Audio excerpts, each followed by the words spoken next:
खुल्लम खुल्ला कहा जा रहा है कि अगले चुनाव के बाद कबीर ने कहा था बहुरी हम काहे को आवेंगे। ये जो आना जाना है, जन्म मृत्यु का जो चक्र है, हम उससे मुक्त हो जाएंगे। तो उनकी पंक्ति है बहुरी हम काहे को आवेंगे, पर हमारे यहाँ तो कहा गया कि बहुरी हम ही आएंगे। तो जाहिर है कि ये कबीर का समय नहीं है। तो ये अब कहा जा रहा है, एक विशेषज्ञ ने कहा है और लिख के कहा है और दिन दहाड़े कहा है कि ये संविधान बदला जाना चाहिए। हम लोग बहुत दिनों से अफवाहें सुनते रहे हैं कि एक नया संविधान तैयार है, उसका मसविदा तैयार है। अब उसको कब कैसे लागू किया जाएगा, इसका इंतजार भर करने को हमसे कहा जा रहा है। तो अब ये है कि जब संविधान, उसकी नैतिकता, उसके बुनियादी मूल्यों की रक्षा कौन करेगा? अभी कपिल सिब्बल साहब ने बताया कि अदालतें भी आलसी या उदासीन या बेरुखी से भरी होती जाती हैं, और बाकी जो संस्थाएं हैं, तो बचे हम लोग। और हम लोग में भी जो बचा है वो मध्य वर्ग, और मध्य वर्ग इस देश का, मुझे कहने की छूट दीजिए, मध्य वर्ग ही इस देश को नष्ट करने के पर तुला है। सबसे बड़ा समर्थन आखिर इन शक्तियों को इस मध्य वर्ग से मिल रहा है, और इस मध्य वर्ग में अब इतनी भी हिम्मत नहीं रही है कि थोड़ा खिड़की खोलकर जो सड़क पे जा रहे हैं लोग, उनकी तरफ देख भी सके, क्योंकि वो मूर्ख पेटिका के सामने बैठा हर दिन गोदी मीडिया को मुदित मन देख रहा है कि वाह क्या बढ़िया समय चल रहा है, हम सब अमृत काल में हैं, क्योंकि हम हजारों लोगों के मारे जाने से अपने को दूर रखे। हम में से कितनों को ये याद है कि हम ब्रिटिश शासन में तो एक सत्ता की प्रजा थी, हमको नागरिक बनाया इस संविधान ने, और हमको नागरिक बनाने के साथ साथ बहुत सारे अधिकार दिए, जिनका हम बहुत धड़ल्ले से इस्तेमाल करते हैं, लेकिन जिनकी हमको याद नहीं है कि ये हमको कहाँ से मिले। बड़ा दिलचस्प मुकाम है हमारे देश का कि संवैधानिक मर्यादाओं का उल्लंघन लगभग रोज होता है।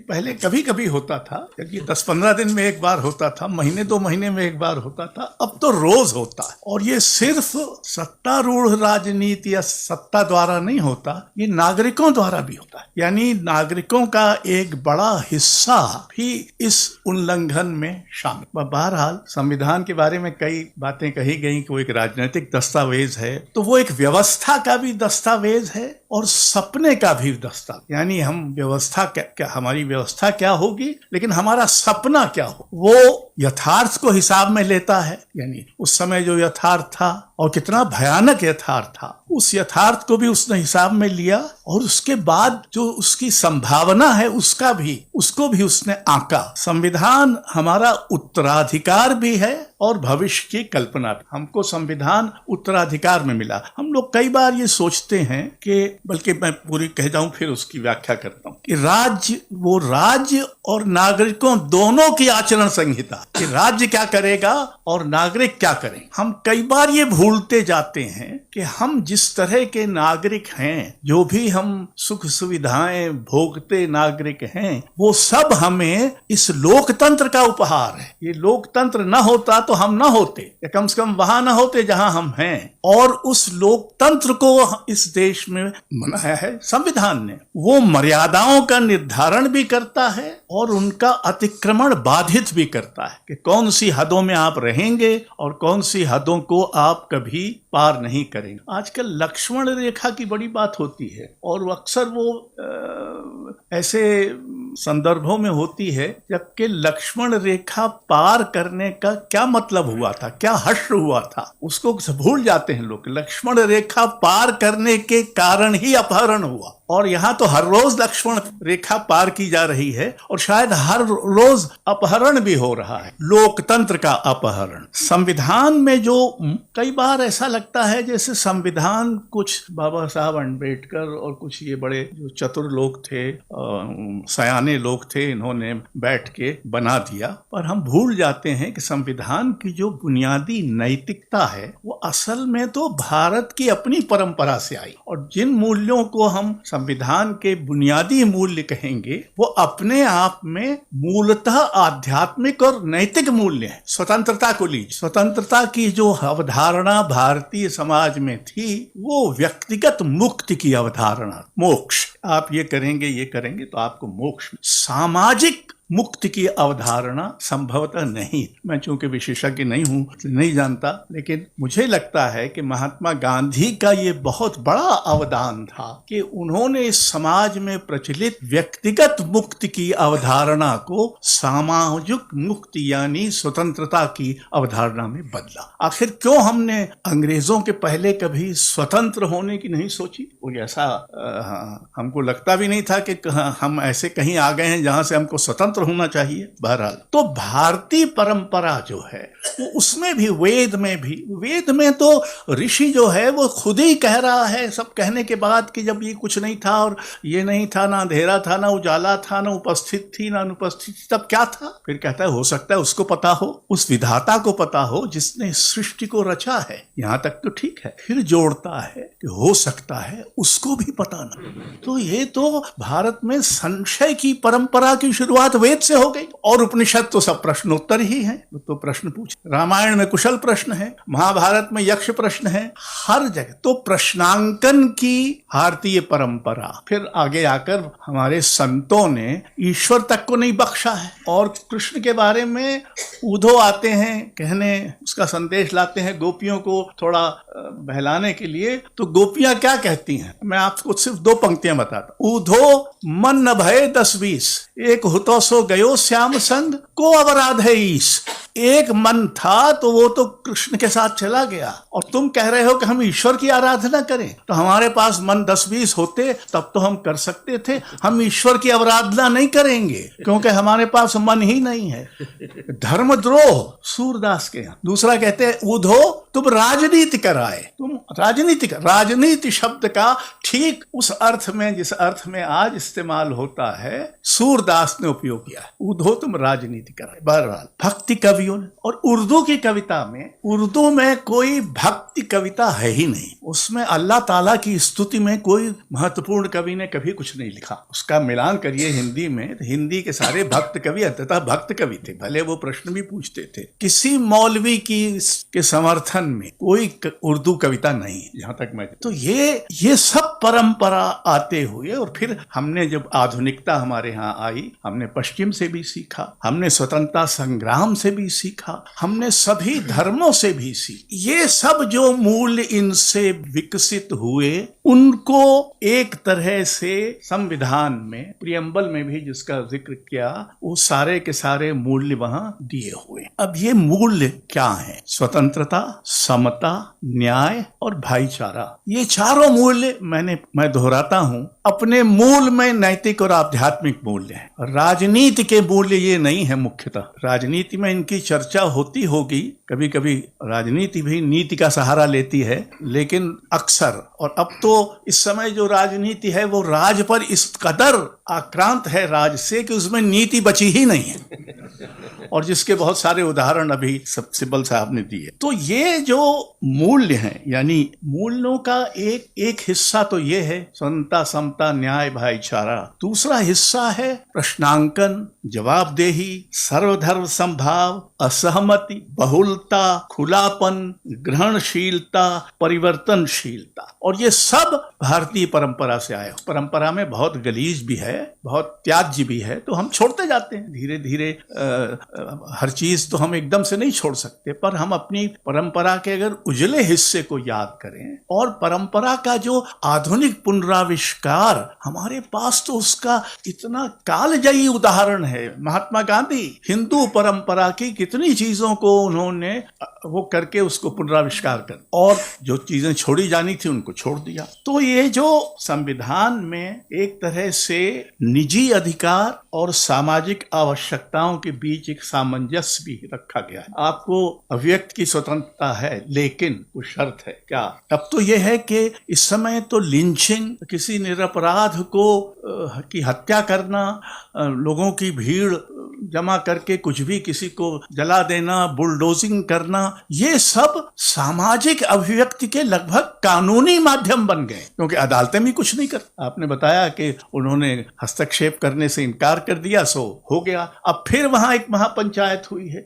जिसमें फिर ये कहा गया है कि हम हथियार लेकर जाएंगे, और फिर तरह तरह की बातें कही गई हैं। तो इन सब बातों से बार बार जो बात निकलती है कि संविधान की रक्षा और उसकी बुनियादी नैतिकता की रक्षा नागरिक ही कर सके। हमको संस्थाओं पर अभी उतना भरोसा नहीं करना चाहिए, बल्कि नागरिकों को हुई एक बड़ी थोड़ी सी आप चाहें तो अराजक संस्था बन के उभरना चाहिए। वो कैसे होगा मैं नहीं जानता। एक बात और कि ये मूल्यों का जो पिटारा है, इसमें सारे मूल्य एक दूसरे से जुड़े हो। ऐसा नहीं हो सकता कि आपको स्वतंत्रता तो मिली रहे लेकिन समता न मिले। ऐसा भी नहीं हो सकता कि समता में कटौती होती रहे और स्वतंत्रता बची रहे। ऐसा भी नहीं हो सकता कि न्याय तो पिछड़ जाए और स्वतंत्रता बढ़ती रहे। ये सब एक दूसरे से जुड़े हो। और मेरा तो ये मानना है कि एक बुनियादी जो अंतर विरोध है हमारी सामाजिक परिवेश का, वो ये है कि हमारे सारे धर्म लोकतंत्र से पिछड़े हुए धर्म, उनमें से किसी ने कभी इन मूल्यों को स्वीकार नहीं। उन्होंने स्वतंत्रता स्वीकार नहीं की, वहां ऊंच नीच लगा हुआ है। उन्होंने समता स्वीकार नहीं की, उन्होंने न्याय स्वीकार नहीं किया, उन्होंने भाईचारा भी स्वीकार। ये मत भूल जाइए कि इस समय धर्म और खासकर हिंदू धर्म एक राजनीति के अनुचर बने हो, उनके पिछलगुआ बने हो। अब धार्मिक नेता आध्यात्म का प्रवचन नहीं करते, वो ये प्रवचन करते हैं कि इसको मारो, इसको पीटो, इसको तो ये जो स्थिति आई है जिसमें धर्म जो है अपनी ही आध्यात्म से, अपनी ही बहुलता से अब अलग चले गए।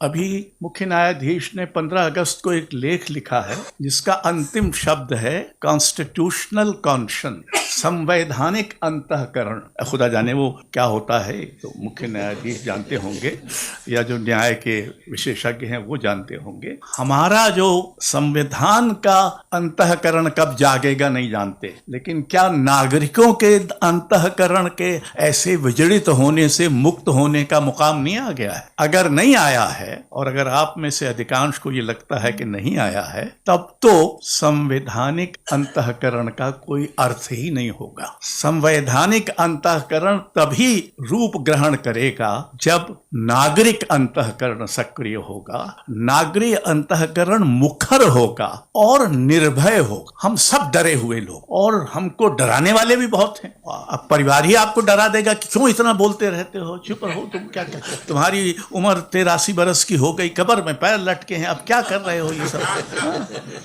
तो हम तो कब्र में भी अगर बोलने का मौका मिला तो बोलेंगे, लेकिन नागरिक अंतःकरण का जो ये विजड़न है, इससे मुक्त होना बहुत जरूरी है। और मेरा ख्याल है कि हम लोग सोचे शिक्षा के बारे में एक बड़ा भ्रम, आपके तो शिक्षा शास्त्री रहे हैं, मेरा भी कुछ शिक्षा से संबंध रहा है। हम लोगों को 2 भ्रम थे। एक भ्रम था कि शिक्षा मनुष्य को बहुत उदार बना और वो बड़ा प्रगतिशील हो जाता है। अब जो हो रहा है और उसमें जिस तरह से शिक्षित लोग शामिल हैं, बहुसंख्यक लोग शिक्षित हैं, ये जो लिंचिंग करते हैं और गोरक्षा करते हैं, ये सब शिक्षित हैं। कम से कम बुनियादी शिक्षा तो इनको मिली हुई है। तो शिक्षा जरूरी तौर पर उदार और प्रगतिशील बनाती है, ये मिथ ध्वस्त हो गया। दूसरा मिथ कि हम बड़े अहिंसक लोग हैं, मतलब ये कि अहिंसा हमारे घुट्टी में है। असल में हम बेहद हिंसक लोग हैं, और भारतीय समाज उतना ही हिंसक है जितना कोई और समाज। बीच बीच में ऐसे वक्फे आए हैं जिनमें किसी ने हमारी इस हिंसा को दबाने की कोशिश की। महाकाव्यों ने की थी, और उसका जिक्र आया हमारे यहाँ तो वन पर्व में। वो कहता है व्यास कि अगर कौन सा धर्म सबसे बड़ा है, कई धर्मों के बीच चुनना हो, तो वो कहता है कि वही धर्म सबसे बड़ा है जो किसी दूसरे धर्म का विरोध नहीं करता। मैं नहीं कह रहा हूं, व्यास कह रहे। जब राम अयोध्या आ गए, उनका राम राज्य स्थापित हो गया, तो तुलसीदास राम से कहलवाते हैं, वो अयोध्या के नागरिकों को संबोधित करके कहते हैं कि मेरे भाइयों, अगर मैं कभी कुछ अनीति करूं तो मुझे बिना भय के टोकना। भीष्म पितामह लेटे हैं शरशैया पर, उनसे दुर्योधन और युधिष्ठिर दोनों पूछने जाते हैं कि राजधर्म क्या है। हमारे यहाँ राजधर्म का बड़ा खूंखार इतिहास हो गया है। यानी जिस प्रधानमंत्री ने उस मुख्यमंत्री को ये सलाह दी थी कि राजधर्म, अपना राजधर्म निभाओ, उस प्रधानमंत्री ससुरे खुद ने अपना राजधर्म क्यों नहीं निभाया। और आज तो ऐसा लगता है कि राजधर्म में राज ही बचा है, धर्म तो गायब ही हो गया। पर बहरहाल भीष्म पितामह कहते हैं कि जो राजा का ये कर्तव्य है कि अपनी प्रजा को हर प्रकार के भय से मुक्त रखे। ये सब हमारे महाकाव्यों में लिखा हुआ है। ये अकारण नहीं है कि आज जो हिंदुत्व के और इस तरह के जो तरह तरह के प्रवक्ता हैं, वो कभी हिंदू धर्म के किसी संस्थापक ग्रंथ या दर्शन का उद्धरण नहीं दे। ये संस्कृति में भी अपढ़ लोग हैं, भले संस्कृति के नाम पर कुछ कुछ करते रहते हैं, और हमारी परंपरा इसकी इजाजत नहीं देती है। ये परंपरा द्रोही भी हैं, भारत द्रोही होने के अलावा, और परंपरा द्रोही इसलिए हैं कि इनको इस परंपरा का जो सबसे सबल, सशक्त, उज्जवल और कालजयी पक्ष है, उसका कुछ पता ही नहीं। तो मित्रों, अब एक और वक्ता है।